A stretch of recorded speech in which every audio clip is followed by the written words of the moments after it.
살아계신 아버지 하나님, 오직 주님만 바라며 주님만 생각하며 주님 손 붙잡기를, 주님 옷자락이라도 만질 수 있기를 바라며 나아왔습니다.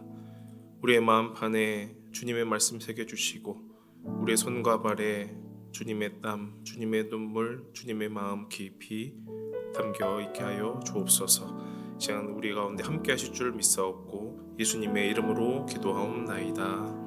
아멘. 하나님의 말씀 함께 보도록 하겠습니다. 신약 성경 요한복음 10장 1절에서 15절입니다. 요한복음 10장 1절에서 15절 말씀 우리 한 절씩 교독하고요. 15절은 같이 읽겠습니다. 내가 진실로 진실로 너희에게 이르노니 문을 통하여 양의 우리에 들어가지 아니하고 다른 데로 넘어가는 자는 절도며 강도요 문으로 들어가는 이는 양의 목자라. 문지기는 그를 위하여 문을 열고 양은 그의 음성을 듣나니 그가 자기 양의 이름을 각각 불러 인도하여 내느니라. 자기 양을 다 내어놓은 후에 앞서 가면 양들이 그의 음성을 아는 고로 따라오되 타인의 음성은 알지 못하는 고로 타인을 따르지 아니하고 도리어 도망하느니라. 예수께서 이 비유로 그들에게 말씀하셨으나 그들은 그가 하신 말씀이 무엇인지 알지 못하니라. 그러므로 예수께서 다시 이르시되 내가 진실로 진실로 너희에게 말하노니 나는 양의 문이라. 나보다 먼저 온 자는 다 절도요 강도니 양들이 듣지 아니하였느니라. 내가 문이니 누구든지 나로 말미암아 들어가면 구원을 받고 또는 들어가며 나오며 꼴을 얻으리라. 도둑이 오는 것은 도둑질하고 죽이고 멸망시키려는 것뿐이요 내가 온 것은 양으로 생명을 얻게 하고 더 풍성히 얻게 하려는 것이라. 나는 선한 목자라. 선한 목자는 양들을 위하여 목숨을 버리거니와 삭구는 목자가 아니요 양도 제 양이 아니라 이리가 오는 것을 보면 양을 버리고 달아나라니 이리가 양을 물어가고 또 해치느니라. 달아나는 것은 그가 삭군인 까닭에 양을 돌보지 아니함이나 나는 선한 목자라. 나는 내 양을 알고 양도 나를 아는 것이. 다 함께 아버지께서 나를 아시고 내가 아버지를 아는 것 같으니 나는 양을 위하여 목숨을 버리노라. 아멘. 여러분 한 주간 또 그 3일간 평안하게 지내셨습니까?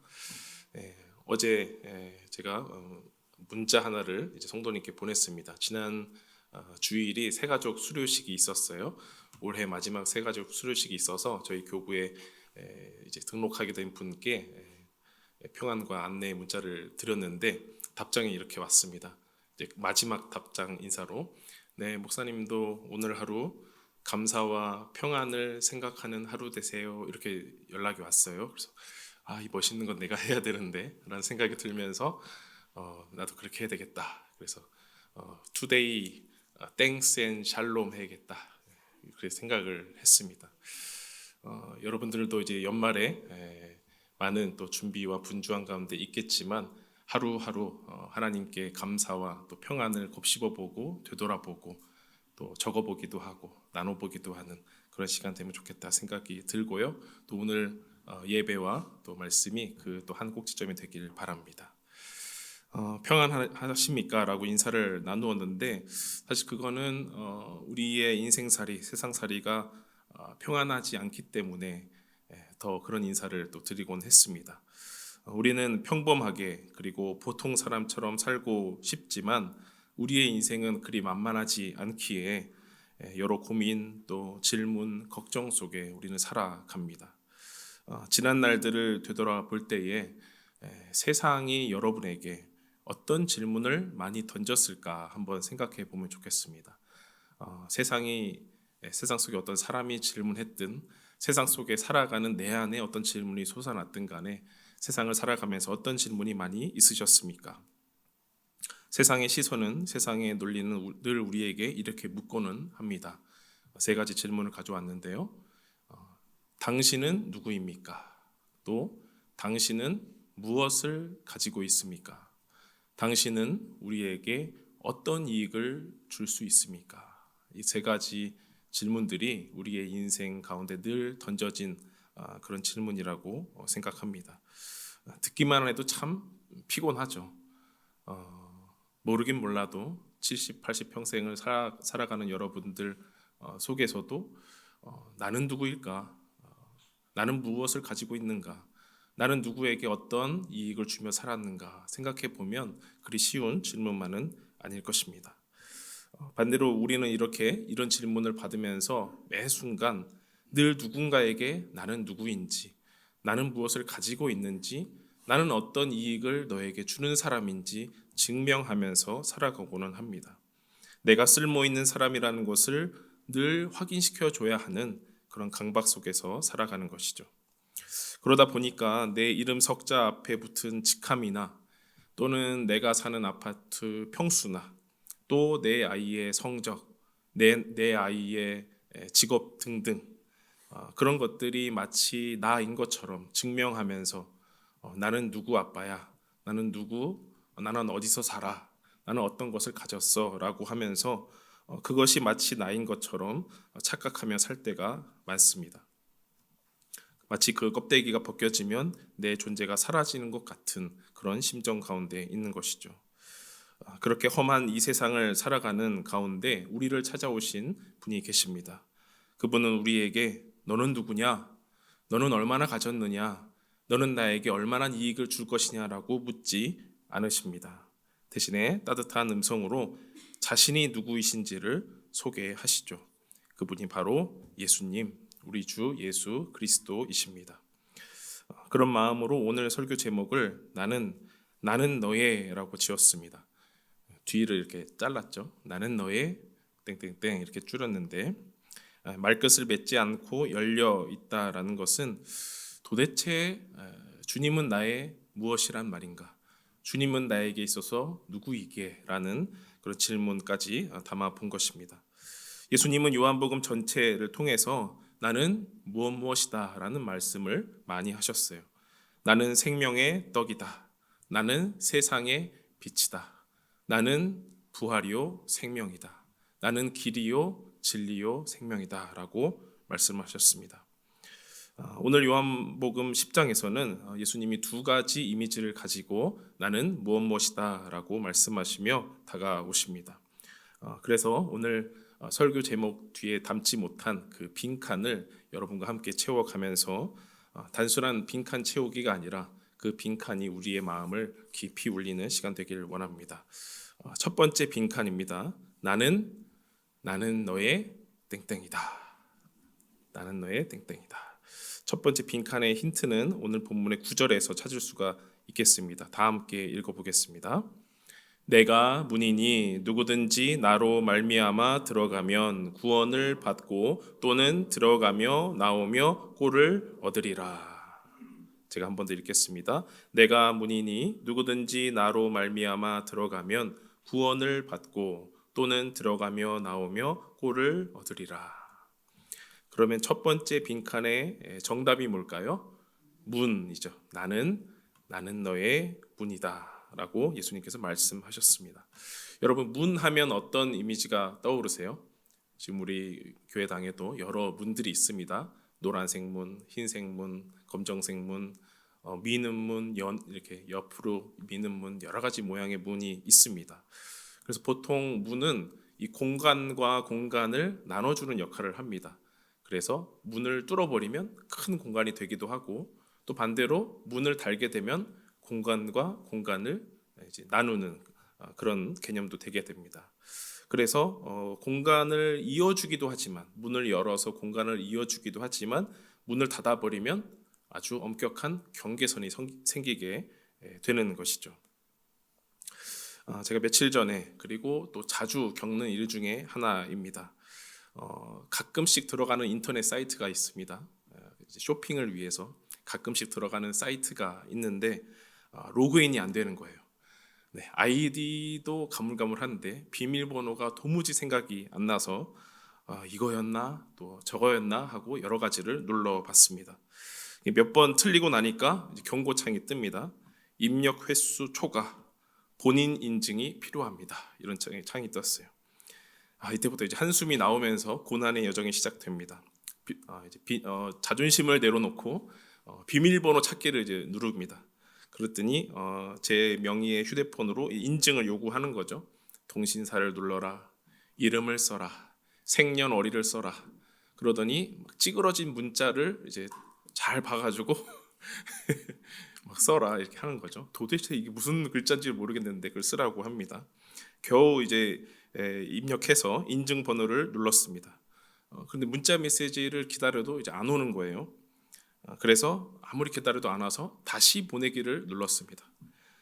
그제야 이제 띠링 하고 오는데 그 숫자를 입력하고 확인을 눌렀더니 또 이런 말이 나옵니다. 입력 시간이 초과되었습니다. 내가 이걸 안 사고 말지 이걸 해야 되나 싶은 생각이 드는데 이제 우여곡절 끝에 인증을 성공했어요. 이제 나를 증명을 했습니다. 이제는 새 비밀번호를 만들라 그래요. 조금 더 가벼운 마음으로 했는데 평소에 잘 안 잊어버리는 번호를 입력해봤습니다. 그랬더니 이제 빨간 글씨가 뜨면서 또 거절을 당했어요. 영문, 숫자, 특수 문자를 포함해서 10자리 이상을 입력하랍니다. 주민번호 13자리도 쉽지 않은데 10자리 비밀번호를 하랍니다. 이제 하라는 대로 했습니다. 별표 넣고 느낌표 넣고 복잡하게 해서 넣었더니 이런 말이 마지막으로 나왔어요. 이전과 동일하거나 개인정보와 유사한 비밀번호는 사용할 수 없습니다. 이제는 나도 모르는 비밀번호를 넣어야 되는 상황까지 오게 되는 거죠. 남일이 아닐 거라 생각을 합니다. 여러분들 비밀번호 정할 때마다 어려워요.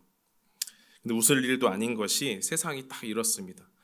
우리에게 대한 그 세상의 태도가 늘 이렇게 자격을 요구하고 너를 증명해라, 내가 나인 것을 증명하면서 살아가는 시대가 바로 요새 시대라는 거죠.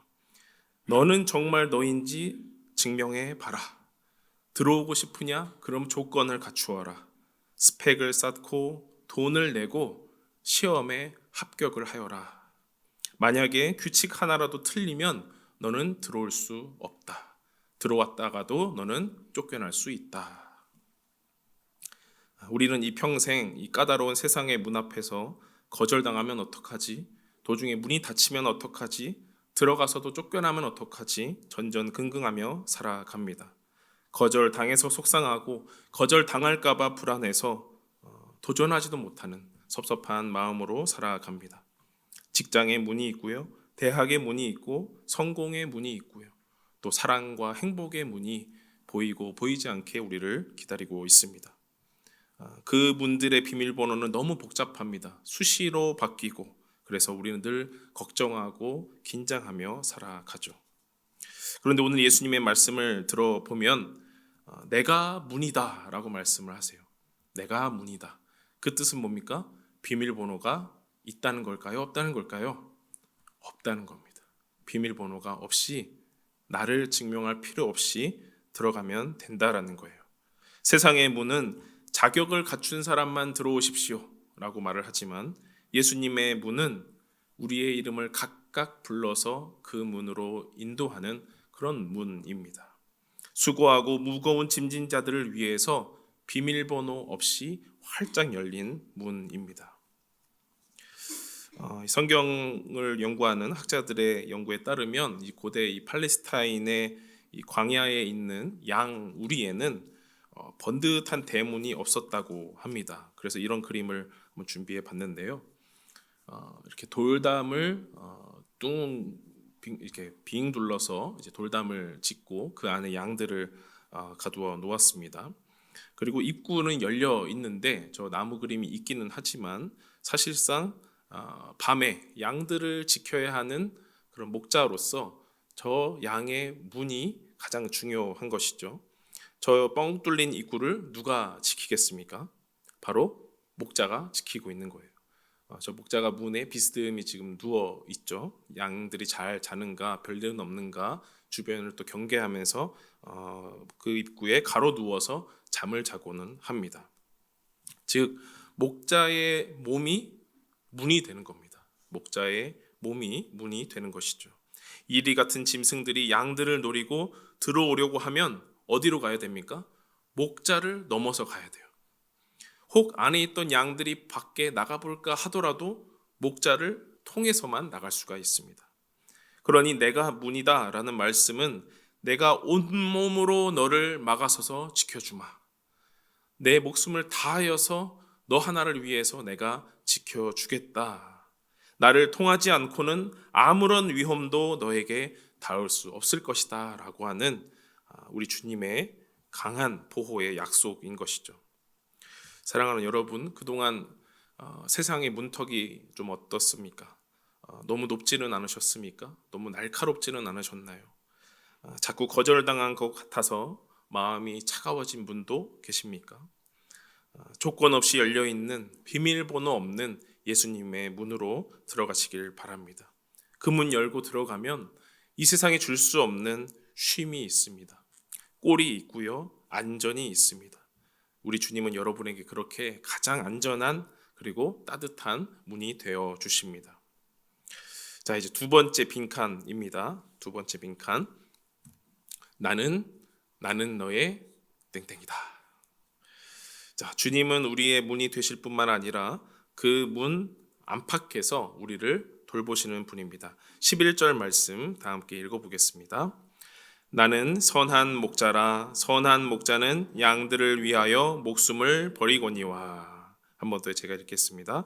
나는 선한 목자라. 선한 목자는 양들을 위하여 목숨을 버리거니와. 자, 두 번째 정답은 뭘까요? 나는 너의 목자다. 더 정확한 정답은 선한 목자다라고 말씀하십니다. 오늘 말씀 속에서 예수님은 자신을 선한 목자라고 소개하면서 삭군과 비교를 합니다. 삭군과 목자를 비교하시는데요. 양들에게 있어서 평소에는 이 목자와 삭군을 구별하기는 쉽지 않습니다. 왜냐하면 때때마다 똑같이 삭군이나 목자나 다를 것 없이 똑같이 먹이도 주고요. 또 털이 자라면 털도 깎아주고요. 때때마다 아침과 저녁으로 우리 가운데 드러났다가 또 내보냈다가 이제 하는 것이죠. 겉모습만 봐서는 삭군과 목자를 구별할 수가 없다라는 거예요. 그런데 이 삭군과 선한 목자, 진짜와 가짜를 구별할 수 있는 확연히 드러나는 그 순간이 있습니다. 바로 이리가 올 때입니다. 악한 짐승 이리가 올 때 진짜와 가짜가 드러나는 것이죠. 자, 오늘날 우리가 살아가는 이 도시에서, 이 현대 사회에서 우리를 노리는 그 이리가 무엇일까? 그 위험한 때 이리를 한번 생각해 보겠습니다.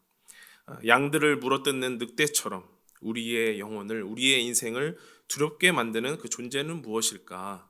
여러 가지가 있겠지만 오늘 한 가지 생각해 볼 것은 바로 쓸모없음입니다. 쓸모없음. 내가 과연 이 시대에서, 내가 이 가정에서, 또 이 직장에서, 내가 살아가는 이 사회 속에서 나는 과연 쓸모 있는 사람인가라는 그런 걱정이라는 것이죠. 다른 말로 하면 가성비라고도 합니다. 가성비. 가격과 성능의 비율이 가성비예요. 이 가격에 이 성능을 내주는가? 그 성능을 내지 못하면 쓸모없다라는 거죠. 자, 한 가지 이야기를 들려드리겠습니다. 웹툰으로도 나왔고요. 서점가에서도 인기 있었던 책이 있습니다. 드라마로도 요새는 나왔는데요. 서울 자가의 대기업 다니는 김부장 이야기. 왼쪽에 있는 화면은 웹툰 만화책이고 오른쪽에는 드라마 포스터입니다. 서울 자가의 대기업 다니는 김부장 이야기. 이 이야기 속에서 김부장은 우리 시대의 전형적인 가장 또 아버지로 등장을 합니다. 대기업에 다니고요. 서울에 자가 아파트도 있고요. 나름 성공했다고 자부하는 사람이 이 김부장입니다. 그는 늘 효율을 따집니다. 가성비를 따지고요. 그래서 회사에서도 하나하나 깐깐하게 굽니다. 글씨 하나하나, 색깔 하나하나에 꼼꼼하게 보는 사람이 있죠. 그리고 그 사람이 드러날 때가 뭐냐면 어떤 사람을 만날 때 과연 이 사람이 나에게 유익을 줄까? 나는 어떤 사람 밑에서 있어야 이익을 얻을 수 있을까? 우리가 소위 이제 라인이라고 하죠. 그 줄을 잘 서려고 노력하는 사람입니다. 그리고 회사에 열심을 다해서 자신이 회사의 핵심 인재라고 생각을 하는 사람이에요. 그런데 어느 날 회사에서 구조조정의 바람이 붑니다.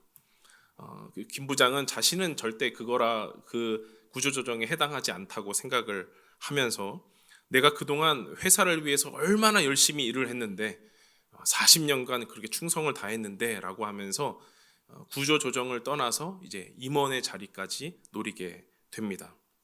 그런데 결국 그가 지방 공장으로 발령이 났어요. 그게 무슨 뜻이죠?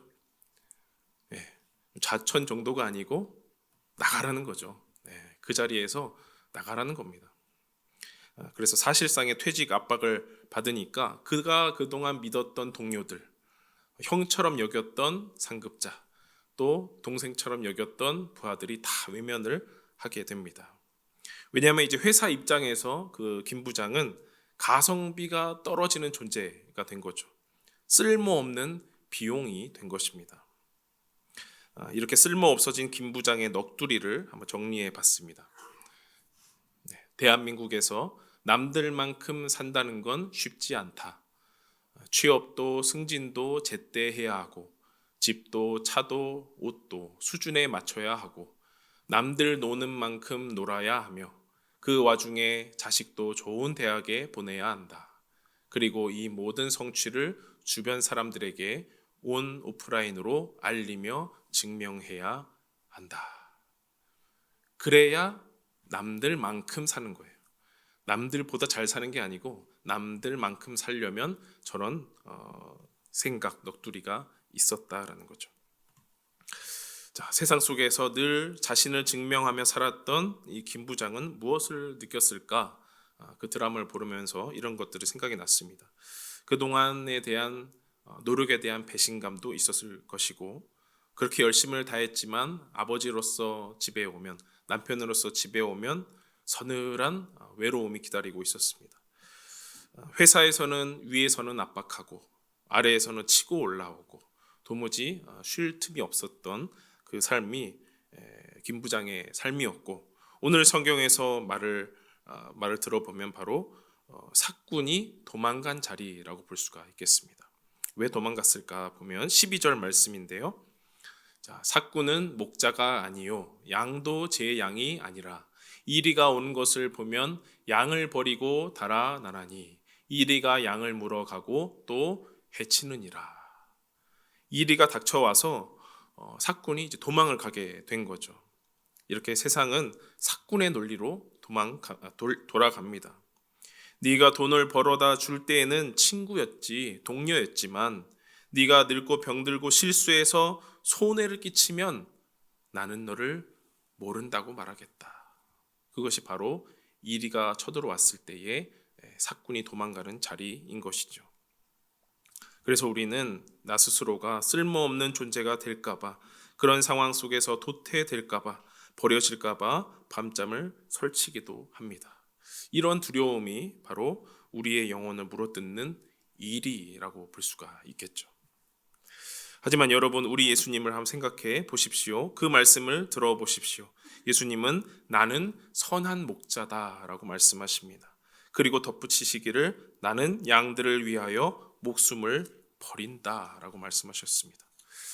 삭군은 이익을 위해서 양을 칩니다. 이익을 위해서 양을 먹이고 돌봅니다. 하지만 선한 목자는 사랑 때문에 그 양을 돌봅니다. 자, 계산기를 두드려 봅니다. 양들을 위해서 목숨을 바치는 목자가 있습니다. 목자가 양을 위해서 목숨을 버린다. 한번 생각해 보십시오. 이게 서로 맞는 이치입니까? 이익과 지출이 맞는 것입니까? 말도 안 되는 적자인 것이죠. 어느 세상에 양 한 마리를 위해서 목자가 목숨을 바친단 말입니까? 양 한 마리 값이 사람 목숨값보다 비싸다는 겁니까? 이 세상의 경제 논리로 보면은 이거는 완전히 미친 짓입니다. 완전한 마이너스고요. 불보듯 뻔한 손해입니다.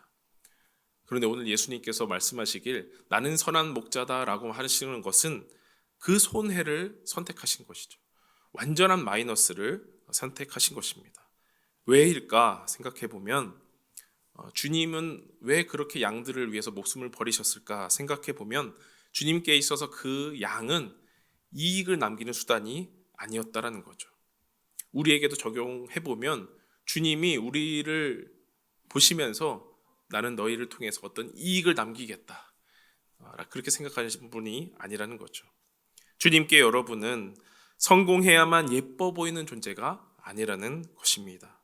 여러분이 실패했을 때에도, 병들었을 때에도, 혹 나이가 들어 더 이상 세상에서 경쟁력과 힘이 없다고 느껴졌을 때에도, 심지어 죄를 지어 넘어졌을 때에도 절대로 도망가지 않으십니다.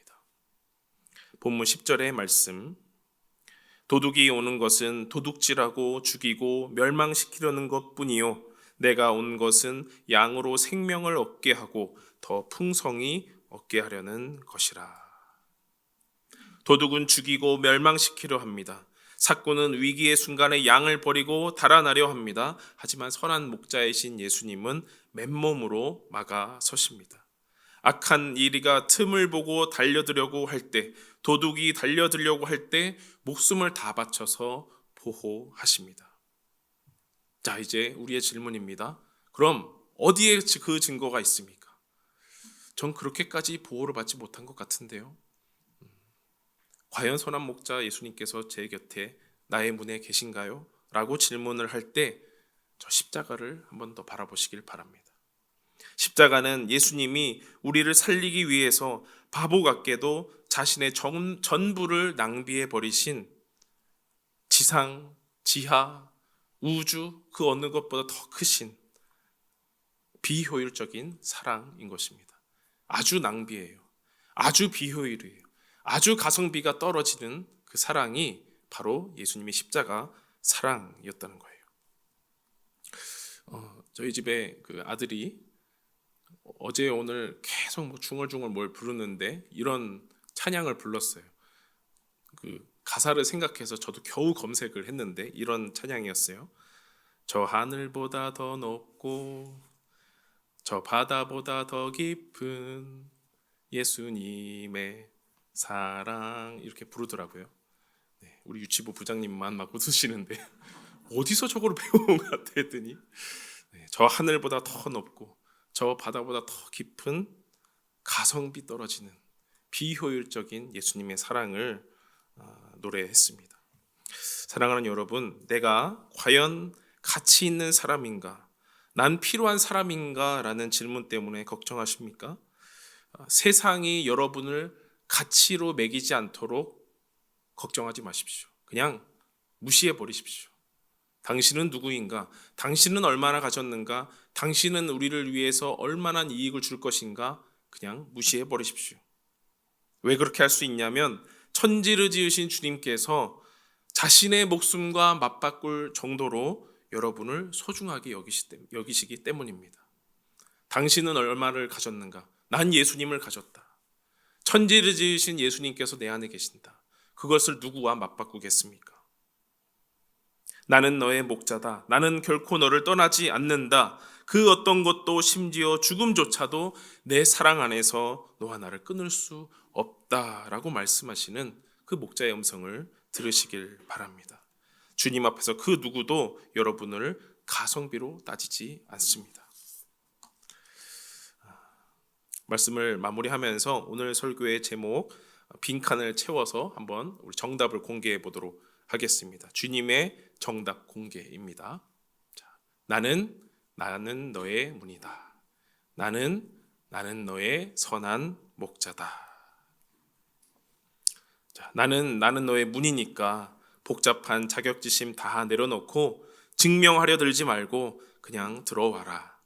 나는 너의 선한 목자니까 세상이 너를 버릴까 두려워하지 마라. 내가 너를 위해서 죽노라. 이렇게 우리의 주님은 문이자 선한 목자로서 우리에게 말씀하십니다. 자, 이제 마지막으로 이 목자 되시고 문 되신 주님 앞에 우리의 순종을 위한 한 구절을 기억하기를 원합니다. 오늘 본문의 4절 말씀 다 같이 읽어봅니다. 자기 양을 다 내놓은 후에 앞서 가면 양들이 그의 음성을 아는 고로 따라오되. 양들이 그의 음성을 아는 고로 따라간다.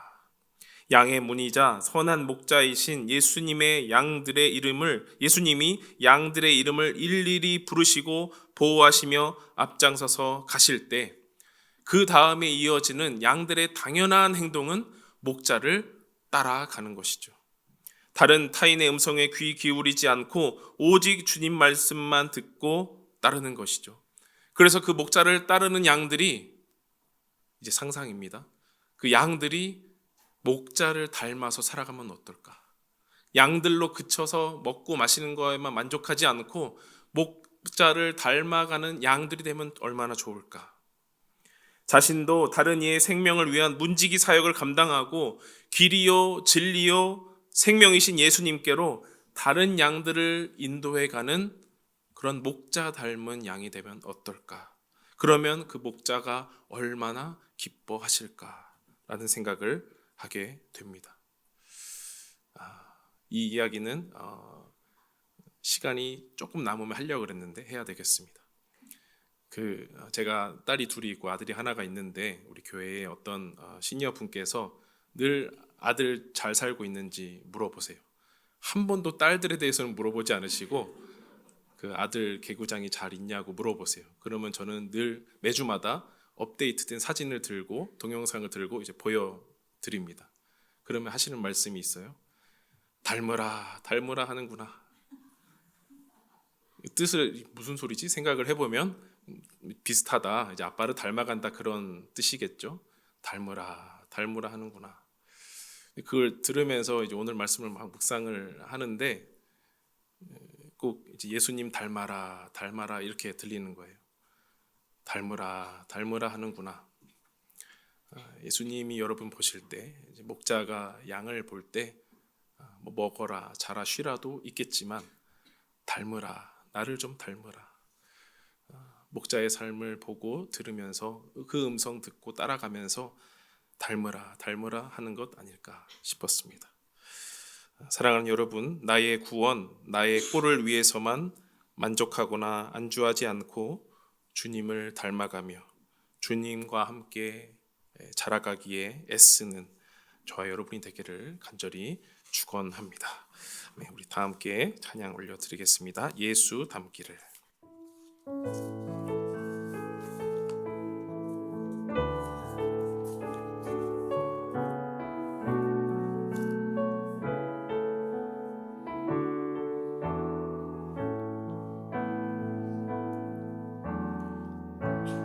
내 삶의 소망,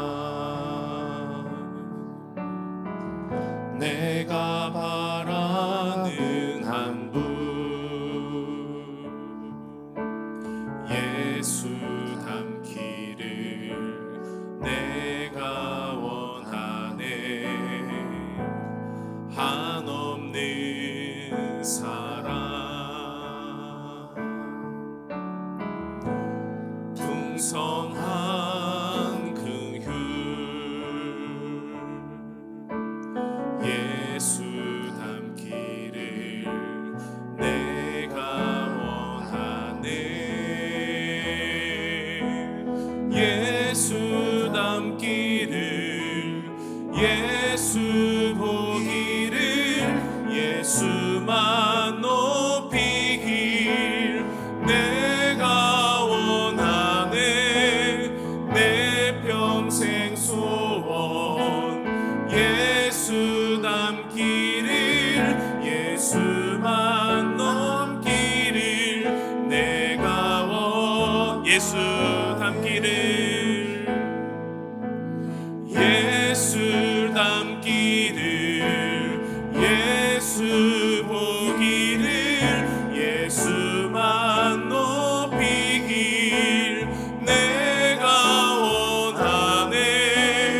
내 평생 소원, 예수 닮기를, 예수만 닮기를 내가 원하네.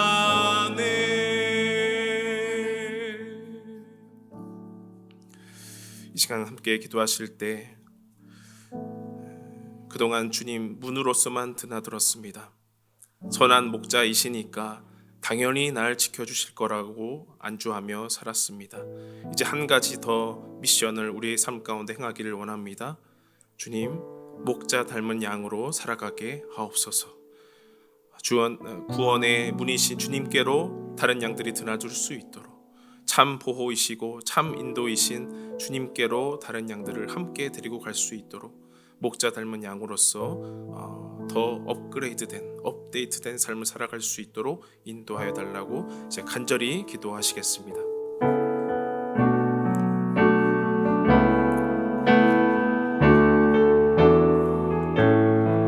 살아계신 아버지 하나님, 우리의 문이 되시고 우리의 선한 목자 되신 주님을 잘 알고 있습니다. 너무나 잘 알고 있고 들었습니다. 하지만 이제는 들은 것에서 끝나지 아니하고 그 음성을 듣고 아는 거로 주님을 따라가기를 원합니다. 목자된 삶으로, 문 대신 삶으로 살아나가기를 원합니다. 우리 가운데 위로가 필요한 자, 구원이 필요한 자, 꼴이 필요한 자, 풍성한 생명이 필요한 자들을 위하여서 기꺼이 우리의 삶을 다하여 주님께로 인도할 수 있도록 주님 우리에게 힘을 더하여 주시옵소서. 목자 닮은 삶으로 목자의 음성을 잘 알아듣고 그 문 대신 삶을 나아갈 수 있도록 도와주시옵소서. 하나님, 우리 가운데 있는 쓸모없음의 논리, 가성비의 논리를 다 내려놓고 무시해버리고 전지되신 하나님만 마음에 품고 나아가게 하여 주시옵소서. 그 무엇과도 주님을 바꿀 수 없음을 우리 고백하며 문 대신 주님 앞에 나아가게 하여 주옵소서. 살아계신 하나님, 자격 없는 우리에게 활짝 열린 문이 되어 주셔서 감사합니다. 이익이 없으면 냉정하게 돌아서는 세상 속에서 끝까지 우리 곁을 지키며 목숨까지 내어주신 선한 목자 주님을 찬양합니다. 성도들의 지친 마음을 위로하여 주옵소서. 세상의 평가와 잣대에 주눅들지 않게 하시고 나를 위해 목숨을 거신 주님의 그 끈질긴 사랑을 믿고 다시 일어서게 하여 주옵소서. 이제 우리의 발은 목자의 발만 보고 걸어갑니다. 주님의 발걸음을 따라가고 주님의 삶을 닮아가는 작은 목자가 되게 하옵소서. 우리의 문이 되시고 선한 목자 되시는 예수님의 이름으로 기도하옵나이다. 아멘.